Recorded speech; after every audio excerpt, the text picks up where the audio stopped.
Hello everyone and welcome to the new episode of Comics Inc. here on BigRedBarel.com. I am your host Reuben. I am joined, fresh from the Phantom Zone, is Ryan. Hello. Sadly, Rick couldn't be with us, but we've used this opportunity to say mean things about him in the hope that he won't find out. So it's two of us again, but this time, we managed to spring Ryan from the interdimensional prison that Superman put him in at the end of the last episode that he was on for being too good at podcasting. I think that works. That works for me anyway. Yeah, the vaguely thematic segue, because in this episode we're going to be talking about the DC Cinematic Universe, Extended Cinematic Universe, and the kind of things we think about it, the fact that at the moment it seems to all be in kind of a state of flux, what we've enjoyed of it so far, and where we'd like to see it go in the future. It's probably familiar to everybody who likes comic books and comic book movies that the DC Cinematic Universe has not fared as well as the Marvel one, I think it's fair to say. Like, it's been marred, there's been some kind of things of production issues, the issues with pacing in the films, there's been lots of complaints about everything being that same kind of weird muddy brown colour, and the fact that they tried to make Superman into Batman and then made Batman into just like drunk angry Batman, which is sometimes fine. Yeah, it was definitely sometimes fine, but I think the tone didn't quite play to what people were hoping for out of the whole, from Batman v Superman. I think things have been kind of on a downward trajectory, really. Obviously, the movie made an ungodly amount of money, as all these things tend to, but the critical and fan reception was pretty mixed, to say the least. There's kind of not a lot of unified appreciation for that, unless you go to certain corners of the internet where people get very angry for suggesting they were anything other than cinematic classics. But it seems to be that DC is kind of in the process of changing some things around. There's been news recently about Henry Cavill leaving the role, and going on to do other things, notably like the new Witcher Netflix series that we've talked about before. And so everything seems to be kind of a state of flux. So I thought we could start talking about the positives, things we've seen from the DC movies that we've enjoyed, things that we think they should keep if they do decide to reboot their universe or move on to different projects entirely. Do you think there's anything worth keeping? Yeah, I think there's definitely something worth keeping. I think the biggest thing they need to keep is, this is a bit of a casting thing, so I know we're sort of going to be going back to that a little bit later, but I think the biggest thing they need to keep is Wonder Woman / Gal Gadot and Patty Jenkins. I think that's pretty key for them. I think she's really good at promoting it. Yeah, I think that's... They've obviously got a really good swell of support from fans in the past because of it. So I think that's the key thing to drive your cinematic universe around. She seems keen enough to stick in the role as well, which I think is quite key. Definitely. It seems like Cavill, certainly towards the end, was kind of in a rush to get his foot out of the door. Or he was pushed. We'll never know. Henry, if you're listening, I want to do an interview, let us know. Please, Henry, please. I mean, the thing is, you say about Henry, but it's more Ben Affleck, the amount of times that he came out and said, I don't want to do another Batman film, or I don't want to direct this, I don't want to do this, I do want to do this, and it's painful. I think that's the biggest thing. Like, you watch Marvel, and there could well be a lot of other production hell, but they seem to keep a better rap on it. Yeah, there's definitely more of a lid on things. Obviously, there have been stories. Obviously, the big one from the Marvel camp was Edgar Wright originally being set to direct the Ant-Man movie, and then he left. That's kind of the main thing that's been. And obviously, the recent situation with James Gunn helming the Guardians of the Galaxy franchise and then moving on due to some issues from comments he made in the past. So those seem to be the two big ones. But there's been definitely, everyone involved in those movies seems to be publicly happy to keep making them, which has not necessarily been the case for DC. With the exception, I think, of Wonder Woman and Gal Gadot and Patty Jenkins, as you say. That's probably the one movie I think everyone can agree that was pretty great. Yeah, and I think it's because it was so different. As while Marvel was sort of dragging their feet almost about this whole female superhero movie, yeah, definitely, Wonder Woman was there to be like, we're happy to do it, and Wonder Woman's such a great character with such a great backstory and lore that there was so much to go off and use. And watching that first trailer and the whole going across the trenches thing is iconic imagery, and I think that's what made Wonder Woman so good at the time anyway. That is true. It felt quite effortless in that. Like, there's lots of things, if you rewatch Batman vs Superman or Justice League, there seem to be a lot of things that are clearly trying to be iconic imagery. Like the scene in, I think it's Batman vs Superman, where Superman carries the space shuttle capsule off the exploding rocket pad, and he's highlighted, and his cape's billowing, and he looks like an Alex Ross illustration. Yeah. That was clearly the kind of thing they were aiming for, but Wonder Woman just seemed to sell the moment a lot more. I don't know if that's because of the emotional investment they brought to it, or just better direction, or a more likable character, I don't know, but that seems to be more what they've built up in quite a short space of time. And then Wonder Woman 1984, I believe, is the sequel, and it's due out in 2020, so it's a few years off yet, but that seems to be making the rounds. That one seems to be the one everyone's excited for universally, even if the other ones are so-so. Absolutely. I think one thing they've got to address, and that's a really good positive, I think, Wonder Woman, but now, obviously, I don't want to doubt a casting choice before we actually see the film. I think Heath Ledger proved people wrong way back when The Dark Knight came out, but they've got, is it Kristen Wiig? Yes. Yeah, it is, yeah. The thing is, it's things like that where Marvel can come in and they can grab a big name or someone quite established already in that field, either in the action field or, that type of movie. Whereas Kristen Wiig doesn't exactly, to me, scream action villain. No, she definitely doesn't, and that's kind of why I'm excited to see her do it. It's something that I think, one flip side is you can say really excited. And tell you what, that's something that I thought about Jesse Eisenberg when he first got announced as Lex. I thought it's going to be very different. It's not traditional for him, and I think he will play it differently to how he plays every other Jesse Eisenberg character. Unfortunately, he didn't. He just did Jesse Eisenberg with a different type of wig on. Yeah, that is true, with various kinds of wigs. And a bit twitchier. Yeah, a little bit twitchier. So I think from a casting point of view, that they don't seem like they can pull in those big names, if that makes sense. Maybe not. I mean, I guess it's probably 50-50. I think, given how much... maybe, again, because I enjoyed Wonder Woman so much, I'm inclined to assume that Patty Jenkins probably knows what she's actually doing. So I can only assume, in the same way that really... in Wonder Woman, the action scene at the end, I think most people can agree, that was sort of the most underwhelming part of that. Because it was just a big CGI fight with a big CGI man doing CGI lightning. And I love, don't get me wrong, I love computer animated graphics and all the superheroes, just punching stuff and blowing stuff up. But compared to the smaller emotional stuff in Wonder Woman, it just felt a bit off, it felt quite bland. So I'm hoping that they're not relying on that in the same way, to make... I mean, obviously, Cheetah... She's playing to be Cheetah, I think, is then at least the original comics version of the kind of Wonder Woman villain that Kristen Wiig is playing. But I'm hoping they don't rely on CGI the way they did for David Thewlis in the last sort of third of that movie. Hopefully they'll be kind of leaning on more of, I guess, the acting to drive the emotional point home rather than just having her do punches. That said, if Kristen Wiig has done months of stunt training and learned Krav Maga or something and wants to throw down, I'm very into watching that. I think that would be hilarious and very entertaining. Oh, definitely. I think it'd be really good.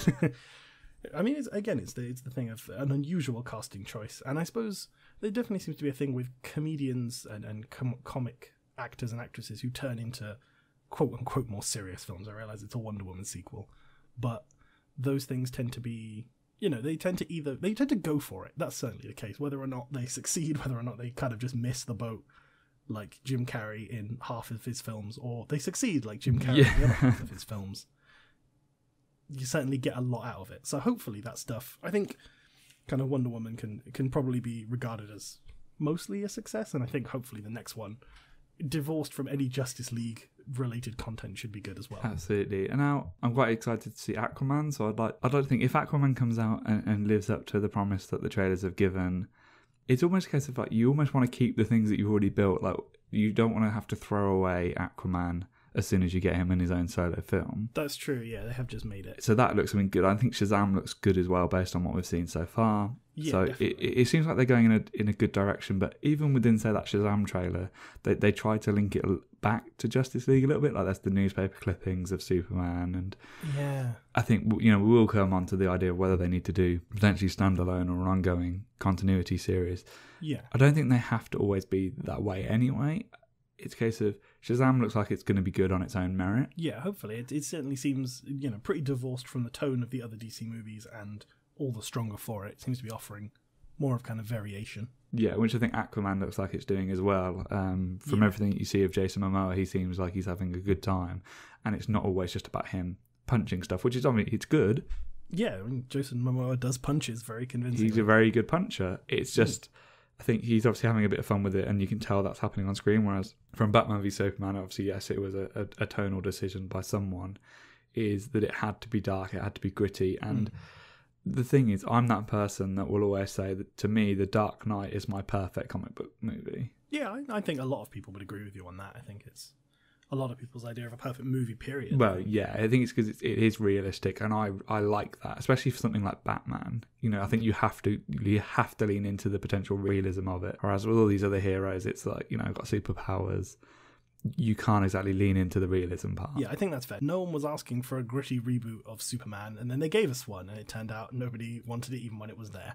So exactly, it's a case of you can't make, to me, Superman be I think believable character is the wrong word, but in terms of someone that you could see living in your world currently, whereas Batman as a character, as a concept, should be able to fit into that. Yeah, the Batman is only ever one step divorced from reality in the sense of, technology and capability and all that stuff, whereas Superman has always felt more kind of like an aspirational thing. Or at least, in theory, the idea of, a man who can fly and is bulletproof and wants to save the world is unfortunately much more of a fantasy, which, is kind of unfortunate because I think we could all do with a bit of Superman now and again. Oh, 100%, yeah. Yeah, but, so we touched on that, as you were saying. Like, I think it's worth maybe dwelling on that a little bit, the idea of doing standalone movies versus kind of an interwoven continuity, because, I mean, you know more about DC Comics than I do, I think, but from what I've seen and read of them and their kind of attached media over the years, I've always gotten the impression that DC does like one-off stories a lot better than Marvel if their universe never quite connects together. I think it seems like every time you read like a one-off Batman graphic novel or a particular Superman story, or someone can point you to this particular arc of Green Lantern with this writer and this artist was fantastic, and the rest you can take or leave. It doesn't need to be there. 100%. And I kind of wonder if that's maybe... A lot's been made about the way that DC kind of dropped the ball on trying to bring their universe together. It seemed like they rushed it. They had Man of Steel, which was their first movie in that kind of whole extended universe, and then they jumped immediately to Batman versus Superman. They didn't give Batman his own setup film. They didn't make any other characters kind of introduced. It was just those two, and then Wonder Woman turned up at the end, and then Justice League, which is where everybody showed up and had collectively 10 minutes of backstory, which I'm not entirely opposed to. I know enough about comics, I think, that I don't need to know where Aquaman comes from. And if they dwell on that more in the movie, that seems like a good place for it. But it just seems kind of like we could do, without trying to link things together, it seems like they suffer for the attempt to combine everything into one universe, whereas the movies that they have left to make, or at least left to release, so Aquaman, Shazam, supposedly there's a Birds of Prey movie coming, and then Wonder Woman in 1984, as we said, those could all work quite well as completely divorced from the other movies. They don't need to connect. Like you say, there's things about elements of like newspaper clippings or whatever hidden in Shazam, but actually Shazam could just be a fun movie about a fun character, and it could exist in the sense that people might acknowledge that there have been other superheroes before Shazam, but we don't need to dwell on it. He doesn't need to go hang out with, I don't know, Amanda Waller or something. It can just be its own thing. Yeah, and I think that's the biggest thing. Now, you're saying about how DC have got great one-shots or great arcs, effectively. I mean, you look at something like The Killing Joke for Batman, for example, and that's such an iconic one story that doesn't exist. If anything, it doesn't fit in any canon because it's an origin story for a character that never really had an origin story, plus a load of other stuff. And the thing is, I don't think that, they're targeting this comic book fandom at the moment where I think people have at least a basic, like, I don't need another Batman origin story. No, I think we've all seen it. Yeah, in Batman v Superman, I didn't need to see that, or I don't need to see where Batman came from, because I'd like to think people that are going to watch that movie all understand at this point that Batman came because his parents were murdered. Well, exactly. He does Batman things. It's similar to watching Spider-Man Homecoming. Because, I mean, Spider-Man shows up in Civil War first, and the explanation for his powers is never dwelt on. It doesn't really talk about where they came from. He just, he's just getting his start as Spider-Man. But that's just his start. And then in Homecoming, again, they don't touch on it. There's no conspiracy about his origin story like there was in the Amazing Spider-Man movies, which were not good. And then, they just kind of let him be a character, because everybody knows enough about Spider-Man. It doesn't really matter the exact point that he got his powers. All you need to know is he's got kind of spidery powers, and he thinks being good is a good thing to do. And that's all you need for Spider-Man. Similarly, for Batman, he's got lots of gadgets, he lives in a mansion, he goes out at night and does fighting, and that's it. That's the baseline that I think culturally we've all absorbed now. We probably don't need to see the whole falling pearls in an alleyway and watch some guy with a mustache go Martha over and over again. I think we did that. We've done that. They did it. We saw it. It was good. It's done now. We've done that 100 times before, and we'll probably do it 100 times more in the future. It is, yeah, exactly. Having callbacks in a film with flashbacks to it, I can sort of a little bit understand in places. Yeah, but the odd frame. It's just it's unless if it's informing a decision that say Batman or someone is making, fine, link it back to an origin, whatever. But yeah, I mean, you're right. Spider-Man, I don't need to know his origin. I already know his origin. I've seen it in 2 reboots already. In the first Spider-Man films, and then Amazing Spider-Man, I saw pretty much the same origin story again. I didn't need that. I just need to be able to see Spider-Man kicking people and webbing people up. Yeah, that's all we need. That's exactly what I want from a Spider-Man movie. So from a DC perspective, yeah, they're obviously looking to do this Batman film that we've already touched on that Ben Affleck does want to do. Depending on the day. Depends when you ask him. Yeah, it depends what mood is in and whether it's sad Affleck or happy Affleck.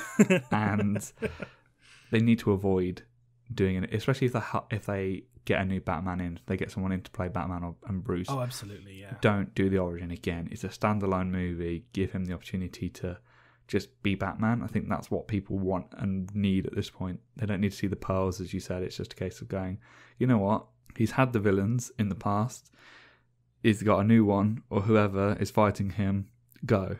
Do you know what movie I think did this, actually? And I would argue is possibly one of the best Batman movies since The Dark Knight, and possibly even including, is the Lego Batman movie.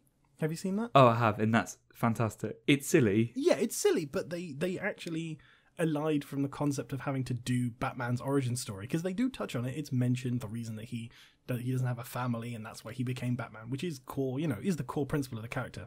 But they don't need like an extended montage. They don't need them to go on about it. It's just an accepted fact of Batman, and everyone knows about Batman because, as the Lego movie makes clear, he's Batman.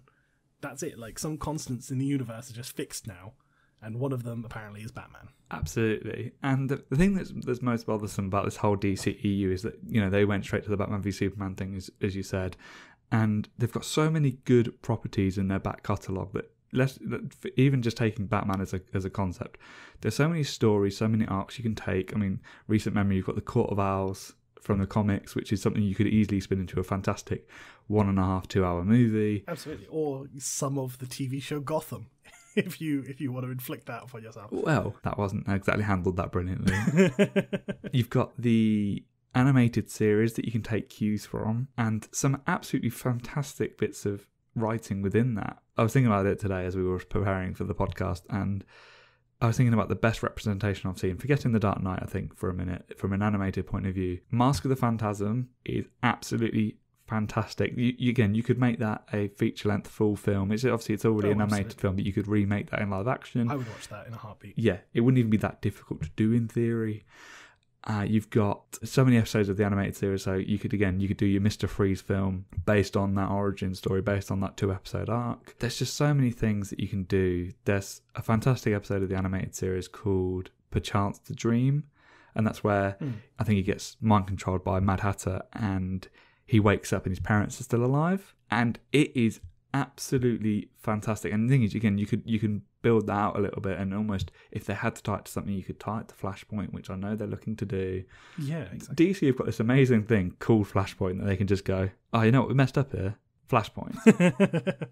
It's an entire story to justify a retcon. Yeah, you can just retcon something straight away and go, yeah, oh, right, yeah, that's Flashpoint. And you can take that from the TV show. And the fact that DC have already got these TV shows that they can build upon, they've already got an audience for people like Flash and Arrow, and you can take that audience and say, okay, forgetting Ezra Miller for a second from a Flash point of view, if you're going to do a Justice League film, why not get Grant Gustin as Flash and Stephen Amell as Green Arrow and put them in that movie? That was always the thing that confused me. I've not watched a tremendous amount of the Flash TV series, but when they announced that the movies were going to have a different cast to the show, I did think to myself, well, why? Like, they've already got characters, they've already established what they look like. I suppose maybe that would be the issue if the TV and movie departments wanted to work in separate directions, but when you've already put the effort into building the brand, as they say in marketing, why would you bother creating a whole new character for people to have mixed feelings about? Yeah, and people have already connected to those characters and those actors that are playing those characters. And in terms of Marvel, they did a good job of having their movie properties, and then the TV properties they picked were ones that they weren't really interested or didn't have the time or the creative direction to do a movie for. So exactly. That's almost what they could do. Like, okay, do a Justice League film or something. don't do a Flash movie. You've got a Flash TV show that could run for another 3-4 seasons. You've got a Green Arrow that you can almost do a movie on after the 7 series to finish it off. I'm sure it would get an audience and people would watch it. Absolutely. And, you've already got these characters. Why rebuild them? Like, if you're going to do a Flash movie, if they do his origin and like people like the Reverse Flash, you've already got it in the TV show. So you're almost putting yourself into a corner because someone's going to go watch that movie and go, I've either already seen this or I've seen it better. I mean, they could say, this is so much better than the TV show. I'm glad I came out and spent my money. Oh, of course. But it's such a big expectation to hit. Yeah, I think it just seems to be part of the thing, doesn't it? Like Marvel, from the very beginning, not to entirely make the comparison, but as the closest analog, Marvel from the beginning seemed to have, even if they didn't actually have everything under control, knew what they were going to do, when they were going to do it. They knew what properties were going to be TV, what properties were going to be movies, what were going to jump between them. And for the most part, it seems relatively successful as far as the experiment goes. Whereas the DC thing, it seemed like different heads of the sections weren't really talking to each other, and I'm sure they probably were in the broadest sense, but the notion of making a TV series and then having a movie starring a character that had the same name and the same costume but wasn't played by the same actor and didn't have anything to do with it, just to me seems like they were trying to have the more standalone feel to them, in the same way that collections of a different comic book, every version of Batman written by someone different could be a different human being, different character in their world. They have the same name and they're still Bruce Wayne and they're still Batman and they still have the same origin, but the way that character is applied changes things entirely. And it always just seemed like, why not just say that's what you were going to do? Why not make this new Batman film that may or may not star Ben Affleck, who may or may not be sad when he stars in it, as a different section, a different story? It doesn't have to be one of the comics they've done already, but just put it out there and go, this is the Batman 2020 or whatever. And then in a couple of years' time, you'll get the Batman and then give it a different subtitle as opposed to Batman 2, which they did already do a bit with Batman Returns and Batman Forever, but let's not speak of those. No, I mean, that was an idea that they had. The actors changed, the creative direction changed, but it was still a Batman movie in its own right. Yeah. And I've been thinking about this, and I think I said this a couple of episodes ago, with the idea of that Batman movie is give Ben Affleck the chance to do one more movie if he wants to do it and make it a bit like Batman Beyond. Take concepts of Batman Beyond, the TV show, bring someone in to take over that Batman mantle, and then you've got someone that can take that franchise on a little bit further, but you've still got that connection. I think if you're going to do anthology movies, such standalones, great. I think you can do that while also keeping a slight connection, but it doesn't have to be forced. Yeah. It can just be, he's not passing the torch, but it's a property that people understand and know, and you can bring various storylines into it. I think the biggest thing that they could do, and this is, I'm not a marketer, as you'll probably be able to tell by the next bit, is why not do a little bit like what Star Wars doing? It's a Star Wars story. Why don't you call it? Obviously, they're doing this Joker film with Joaquin Phoenix. That's not technically part of the DCEU. I can't find that anywhere on the Wikipedia page for the DCEU. It doesn't seem to be. No. So calling it Joker or whatever, it's fine. But again, you're making it. And I think I said this on the last episode I was on. Was you're making things confusing. You've got Jared Leto, who is your Joker, and then you've got this other movie somewhere around that people, they might not know that it's not part of the same universe. They'll watch it and think, oh, this is a DC movie. It's the same thing. Yeah, well, exactly. Why not call it Joker, a DC story, or Joker, a DC anthology film, or, something like that, where you can just say, here's a standalone Batman movie, here's a standalone Flash movie. It's a separate story. It's played by different people. It's just we had a really great idea for a film starring character X and Y, and we're going to put them together, and there you go. That's your standalone. We're not building to anything. It's just, we like this. No, I completely agree with you on that one. I mean, for example, on the earlier subject of things we think they should keep from kind of the earlier films they've made, my suggestion would be keep all of the cast of Suicide Squad, but throw out all of the events of the film Suicide Squad. Because I think that movie has the kind of, is emblematic of the DC kind of problem in that they cast it really well. I think everyone in that movie is playing a character they're really well suited for, and even the ones who you wouldn't necessarily put in that role, like Will Smith is a bit of an unusual choice to play that kind of character, but he does it fantastically. Like, he's one of the world's most charismatic people, so when he's given a chance to be charismatic, you believe it and you feel it, and it's like, oh my god, this character's actually cool, I care about him shooting guns really well a lot. And then, there's possibly been no more piece of like page accurate casting as Viola Davis as Amanda Waller. And I think the fact that they underused her and put her in such like a rubbish version of Suicide Squad is kind of, I mean, criminal is a strong word, but it's not good. It's beneath the dignity of everybody involved. And I suppose, you know, like people like Joel Kinnaman and stuff, they're good at being square-jawed, self-righteous action heroes, and that's fine. But like the plot of that movie made no sense. Like it just was a big CGI machine, like the one from Man of Steel, but it wasn't good. And there was all the weird Aztec priest stuff just kind of happened, and then there were zombies, and then there weren't, and all of that was just bad. And the thing about that whole movie is they had that whole Joker storyline as well as that. Why not just have your Suicide Squad team taking on a DC villain, full stop? Yeah, like the Joker. Yeah, have him fight the Joker, not someone else. It just never made sense to me. And it became apparent like when you could see how much was cut from the movie and like how there are whole chunks of like all of the trailers for that film that feature footage that never appears in the actual movie, that it was just like, why on earth did they bother? Like, they could have made a better version of this. Absolutely. And I think, tell you what, if James Gunn is going to direct that movie and write it, that's possibly the best decision DC are going to have made during the whole process. Absolutely. Like, that's Guardians of the Galaxy, but with, like, bullets and swearing. Yeah. He suits down to the ground, and it's a case of he'll have more to gain from it as well, because it's a bit of a redemption thing for him. It's a middle finger to Marvel if it becomes a massive success. And if they keep that cast... I said at the start about them not being able to pull big names. Thinking about it, they can. They've just underused them. Yeah, they managed to persuade them to sign on for things. And yeah, if we're looking at Will Smith, Margot Robbie, and I think the biggest one, and I think this is the biggest thing they need to do right now, I know skipping ahead a little bit, is you need to get Dwayne Johnson in that Black Adam film as soon as humanly possible. Definitely. He is such a juggernaut, not only in the box office, but in terms of promotion and media. And it's almost like Disney are almost doing something a bit clever because they're giving him all these, Disney ride type based movies to almost say, that Black Adam film? Don't worry about that just yet. Do this film first. Yeah, do other things. Be in Rampage. It's fine. Yeah, I think it's because they know that genuinely, if he does a superhero film and he gets the chance to promote it and do everything, that, again, in my head, it will be a smash hit. And that's going to really hurt Marvel. Having him on their books is huge. And the fact that he's not going to show up in Shazam, from what they've all said, give him 5 minutes. That's all people are probably going to want. That film becomes a little bit more of a success, in my eyes, if you get someone like Dwayne in to do it. Yeah, I think that would, Dwayne Johnson is he the biggest movie star in the world at this point? He probably has to be up there. I think he's making the most anyway. Yeah, and the fact that he's not seeming to be in the Shazam movie, at least as far as we've seen, maybe he'll turn up in an ending trailer. I know, obviously, they've said that he'll be getting his own solo film rather than appearing in the film, period. But there's always a chance that he'll show up in costume very briefly just to get everyone hyped. And, why not use what you have? Which is what they need to do. Yeah, I think it's a case of, the fact that they tried to get Henry Cavill to be Superman in it again, I don't see that connection. However, giving Black Adam a connection, fantastic. It makes a whole lot of sense to me. Yeah. Give that to everyone. Everyone will then be like, right, when's the sequel? When's Black Adam versus Shazam?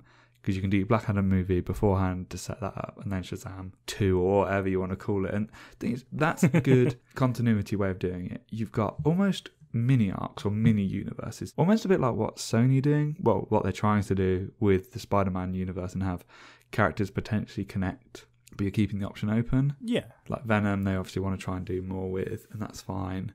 But yeah, have Shazam. And, if you want to do a Shazam set of movies, great. If you've got a Shazam movie and a Black Adam movie, even if they don't show up in each other's films, there is that sort of connection because of the comics. And then, hell, you can do your third film with them too. And that's a trilogy done. And I think that's where DC all need to go back to the Christopher Nolan method, almost. Look at that trilogy of films. There was no connection to anyone else, but it was a trilogy that had expanded characters, had links to each other, and it was just... actually, that's what it is. Make a trilogy or something. Yeah, make several trilogies about different characters. And, if you want to, give little Easter eggs here or there, fine. But that's where I think DC's wheelhouse is, because they've got such good stories that they can pull from, as we've already discussed, that they can make a lot of these films. And I said it shouldn't be, in my head, too difficult to do some of those stories really well, because the content in the background is so good. Yes, exactly. You just let it be. Don't just make a thing with a limit. I mean, there's always something to be said for making something with a relatively constrained and sensible scope and ambition and just letting it be the best version of itself. That's arguably what a lot of the Marvel movies did. Things like Guardians of the Galaxy were never going to initially be things like the Avengers or Iron Man or whatever, but they made a movie that they wanted to make, and it turned out everybody loved it, and then everything was great. I think if you look at DC, I think they've got versions of that a little bit. I mean, again, bring it back to the Nolan thing, is Batman Begins, considering it was a reboot, that movie was, we want Batman to have one villain, we don't want to reveal who that villain is technically until halfway through, and it was a tight story, and that's what things like Batman and Flash, and as we've always said, don't make things connecting because it gets overly complicated. Man of Steel, I liked Man of Steel. I don't think it's the best thing ever. Does that mean accurate? Yeah, it was a tight story. Okay, there were questionable toning and pacing issues, but it was his origin and him fighting a villain, and it culminated, and that's all it really needs to be sometimes. Yeah. It doesn't have to be this whole, let's join 50 things together, or let's have someone turn up in the middle that's there and then says hi and then leaves. It's you've got so many good stories where it's just an anthology movie or a solo film that they can do. They just don't seem to really be going down that. Or if they are, with the things like Joaquin Phoenix's Joker, do it, but just make it clearer so that the general people can understand, or the general public, or the movie-going audience can see it and go, okay, it's not connected to anything. I understand that this is a separate Joker, and I can just watch it without any pretense. So changing tracks a little bit then, so talking about the things we'd like to see them do, and ways they could change the things they've already done, but what about things they haven't done before? So are there any characters, properties, storylines in particular you'd like to see them try and adapt into certainly the live action films rather than the animated films they've done so far? No, I think that's the problem, is there's so many different things in production, script, stage, or something like that. Like if you have a look at their list on the site, on say Wikipedia, it's ridiculous how many things they've said. These are the type of things that they're looking to work on. And I think if they're doing something with a Deathstroke movie or something, I think that'd be really good as an anti-hero. I think you can do a Deathstroke movie as a bit of a more serious version of Deadpool. Yeah. I think that's probably accurate. Yeah, and I think this Birds of Prey movie is a really good concept. I think that's a really good idea. Definitely. And to pick random characters out, they definitely need a Green Lantern movie that's a whole lot better than the original. Put that to bed, because I think that's something that people still think of, is they still think about that Green Lantern movie. The somewhat subpar Green Lantern movie. Yes. Why not make a new Green Lantern movie, do it properly again, give it really tight controls and just go for it. And I think, if we said about the Birds of Prey, I think there's a lot of things with a Poison Ivy and Harley Quinn movie. I know Harley Quinn's going to be around a lot, but those two in the comics and in animated properties are great together. Yeah, absolutely. You can throw Joker in there if you want. I don't think you need to. I just think you can have those two as a really, fun story to have. Yeah. I don't think we need a Supergirl movie, let's just say that much. I think that's a pointless thing to do. A Batgirl movie, I think, would probably be a little bit more appropriate. But again, you're going to be working that into, hopefully, Birds of Prey. Yeah, well, I would presume so. Yeah, there's a lot of different things, and I'm trying to think about different characters you can use to have good movies, and there'll be some in the archives. And you look at something like the Justice League Unlimited TV show, where I think you can probably get a few different interesting characters in. Yeah, definitely. Sometimes I feel like when Marvel announce a movie, I think a bit like, do we really need a movie for this character? I originally thought that about Ant-Man. In all fairness, I didn't feel the need, and I think DC are going a bit crazy with that as well. They're thinking everyone wants a movie for every single character we have. Yeah, just why not? We have 70 years of back catalogue. Why not use all of it? Again, if you want to do movies with multiple characters, that's fine. Something like Birds of Prey or Suicide Squad, where you're using characters that people know jointly. It just doesn't have to be this link to everything. It can just be, here's a bunch of characters they're fighting someone or whatever. That is the end of the movie, if you've got so many characters you want to use. Is there anyone that you can think of that, apart from the ones that they've said that they're in development or not in development?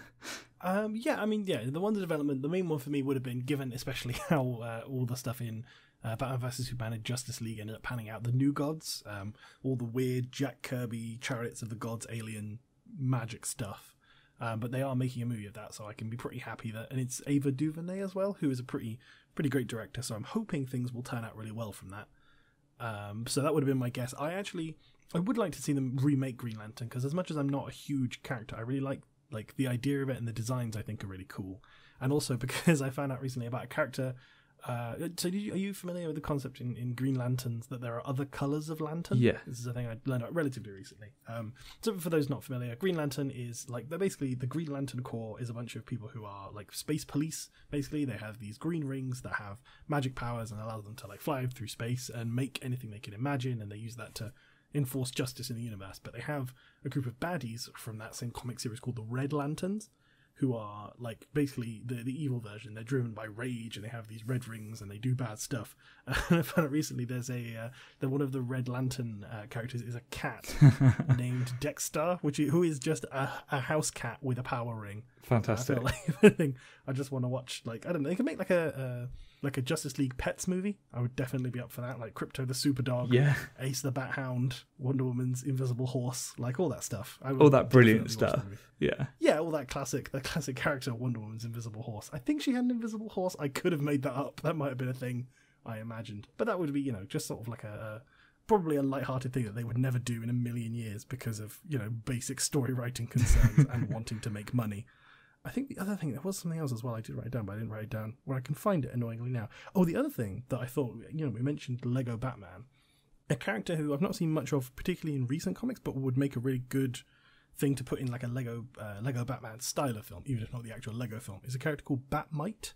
Oh, Batmite. Oh, my goodness. Who, again, another obscure one, but he's basically a weird little interdimensional pixie who's obsessed with Batman, and he has he looks like kind of like a poorly drawn Batman sketch, basically. Like his head's too big and his ears are kind of wonky. And he basically shows up and tries to help Batman by warping the fabric of reality and only ever makes things worse. But that would be the kind of thing if you wanted to make a more lighthearted, kid-friendly potentially, but again, if you wanted to lean into more of the Deadpool, maybe not quite as far as Deadpool, that's perhaps a step. But, if you wanted to make kind of jokes out of the whole process in a kind of a Lego Batman fashion, that would be a character I would want to see. I think that's the thing. They've got so many obscure characters and they don't necessarily need a movie for all of them. But the opportunity to use some of the stranger ones in more interesting ways is, a lot of it is Batman, let's be honest with ourselves. But it's not all Batman. No, absolutely. And I think, even if you look at Titans, that's how, coming out in America at the moment, is you've got Batman apparently in that. And Titans and Teen Titans or whatever, in my head, a good collection of characters you can use that are sort of fairly obscure. I think they need to leverage that TV thing. You don't have to make a movie of everything. If you want to do like a Green Lantern Corps TV show, I think that'd be fantastic. Give it 12 1-hour episodes or something. I think you could do something really clever with those characters, give them a bit more time to flesh out, because I think a lot of characters you've got, especially if they're not as popular with people, you'd want to give them a bit more time to grow. And I think that's why something like Batman and stuff like that you can give a film to, because we already know who Batman is, we already know what he's capable of, we know his villains, you can get away with it. I think that's why The Flash was so successful when it first started its run. People knew about The Flash, they knew about, say, the Reverse Flash, but then past that, there wasn't that many people that, you could say, I know all these other villains. And I think that's where the TV shows like that can come in, because you give people the opportunity to learn the characters, give them time to grow and adapt, and I think that's where they've got to start leveraging, in my eyes, is give these smaller characters the opportunity to have a TV show on DC's streaming platform. They've got their own platform for this, and then make a movie out of it if you want afterwards, if it's popular enough. Yeah, I think that's a pretty good approach to attempt, I think, rather than trying to just jump headfirst in, which seemed to be the issue for them before, trying to make too much too soon. Sorry, fireworks are going off. I don't know if you heard those on the recording. It's definitely seems to be a thing. They should take advantage of the time and space that they have. They don't need to rush it, and it's not like the movies they made already didn't make money. I can't imagine that DC Entertainment is running at a loss. It might be. I mean, it's impossible to know in that sort of corporate structure where the money ever went or came from, but I don't think anyone's going broke in that situation. So no, I think the reality is, if they were to turn around tomorrow and go, we're going to make a really cheap version of a Batman movie, we don't need loads of CGI, we just need Batman kicking the crap out of someone for an hour and a half, that would make money. So yeah, absolutely. There's easy ways to get themselves out of this hole, as it were. And when they did their Rebirth in the comics, they apparently made quite a lot of money off that. The Rebirth event went really well at the time. So I think from a comics point of view, I think they're in a really good position anyway.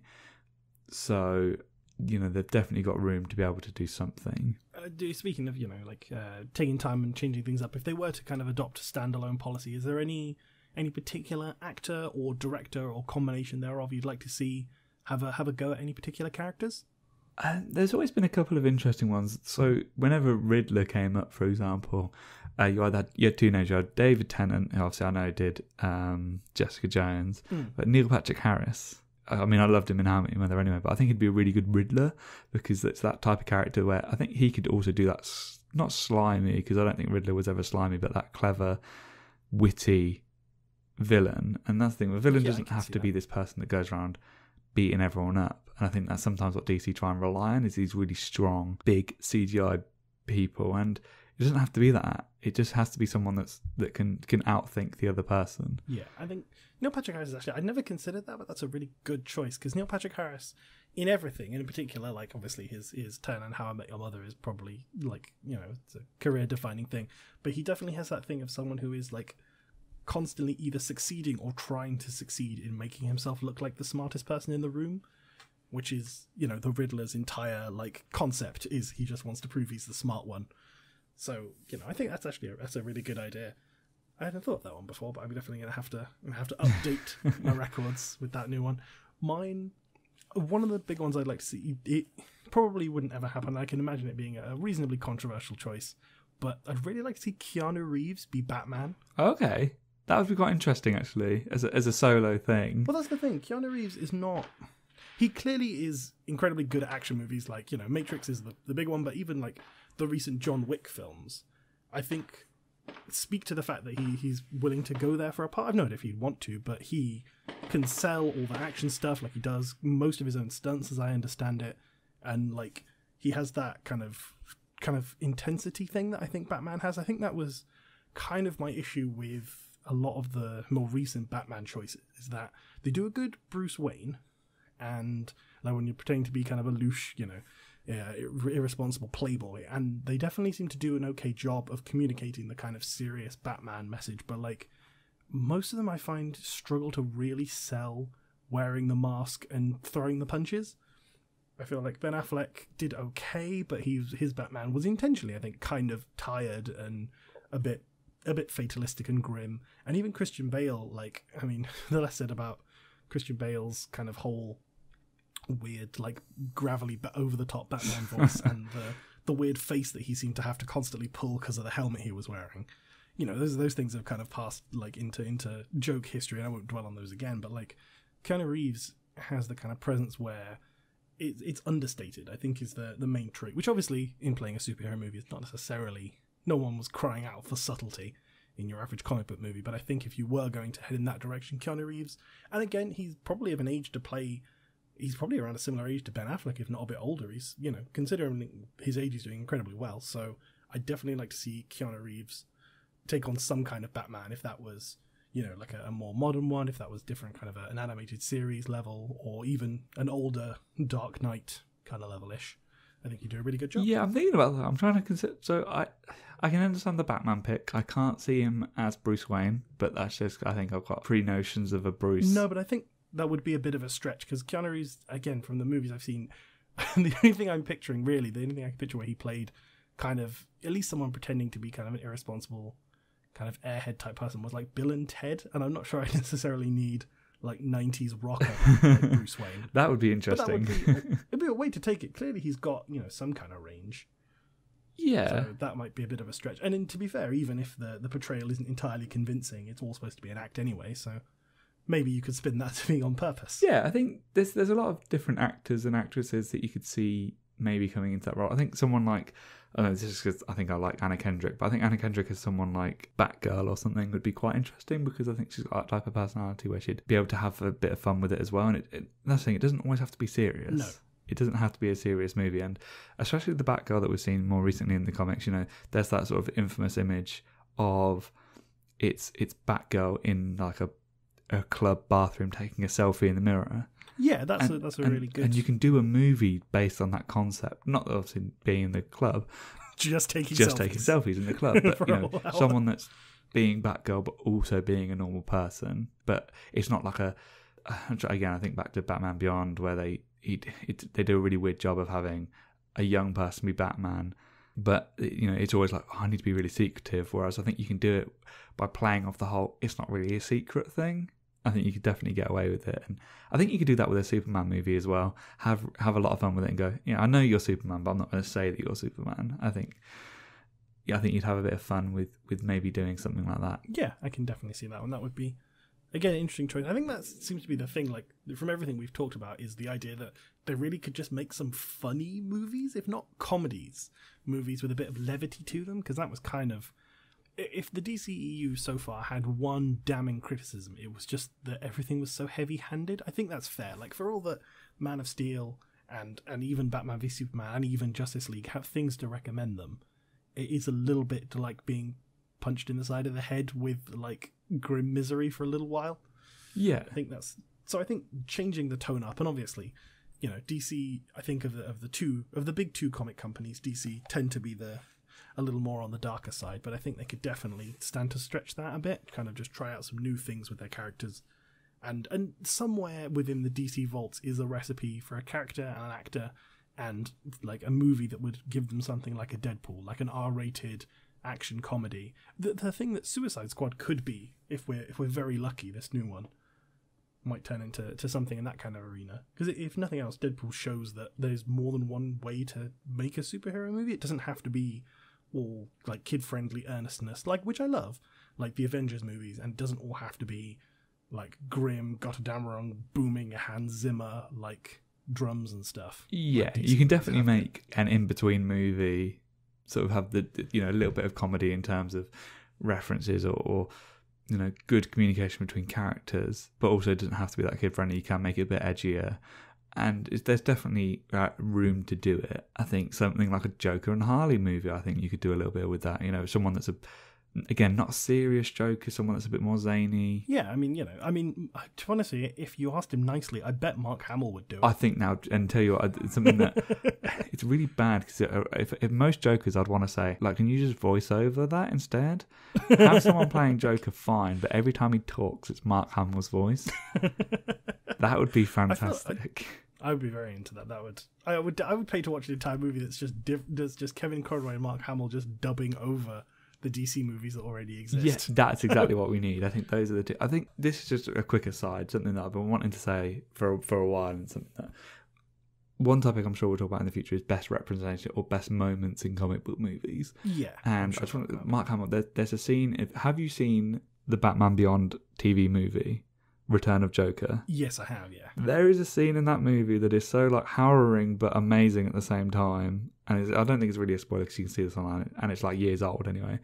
If you're going to watch it, please do. It's almost like a flashback to Batman fighting Joker because Joker has stolen Robin and is effectively brainwashing him, and it's like he's showing pictures of it, and Joker's talking about how he's got all these secrets from him, and I think the line is something like, I'm actually really disappointed because all you are is just a child in a play suit looking for mummy and daddy. And it's one of the best things I've ever seen, and sort of one of the things that you actually sit there and go, I'm actually in shock that they not took that tone. And with Mark Hamill anyway, it works because it's such a Joker thing to say. Yeah, absolutely. It's horrible, but it's still like, okay, it's him, and he's almost like allowed to say it. Yeah, he earned the right to be mean to Batman. Yeah, and it's just like it makes Batman more. Not that Batman isn't really sympathetic, but it makes him really sympathetic in that moment in time, because it does make you realise that he is just a person with insecurities. Yeah, he just needs a hug. He just needs a hug. Just needs his parents, and that's the thing. Like you've got so many raw moments like that that you could take and put into a film, and it doesn't have to be someone saving the world or anything like that. It can just be someone saving someone that they love, and have it this really emotional connection moment, and people will get that. And if they know the character, which with Batman they should, it's a case of going, right, you can come into that movie, feel an emotional connection to it. Yeah, exactly. It's, there's a time and a place for a 20 movie series, but I feel like we already have one. We don't need a whole nother one. Yeah, absolutely. So, in summation, smaller movies, hire Mark Hamill. Yes, just get Mark Hamill to do everything. He's the best person ever. Just do it. He could play every part. I would definitely watch Mark Hamill in a Batgirl movie. Yeah, why not? Okay, so I think that brings us to about as much time as we have for this episode. I hope you've enjoyed listening. If you want to get in touch with us, you can do so. You can find us on Twitter. You can find me on Twitter at RubesCubes, ReubsCubes. Where can they find you, Ryan? They can find me on Twitter at the Ryan Goodman. They can tell me all about how I'm wrong and how DC should just carry on doing what they're doing. Yes, please come and argue with us. And you can find Rick, I believe, at StrangePlayUK on Twitter as well, if you want to go on Twitter. And that's also the name of his YouTube channel, which you should go and check out because it's good. So, thank you very much for tuning in to the episode of Comics Inc. We hope to see you again very soon. Until next time, Mark Hamill for Batgirl. Go!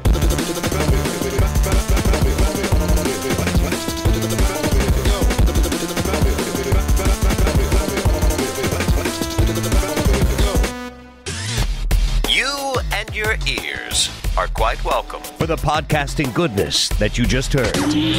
Why not roll on over to BigRedBarel.com for more podcasts, news, reviews, and videos from the biggest, reddest site on the internet, BigRedBarel.com.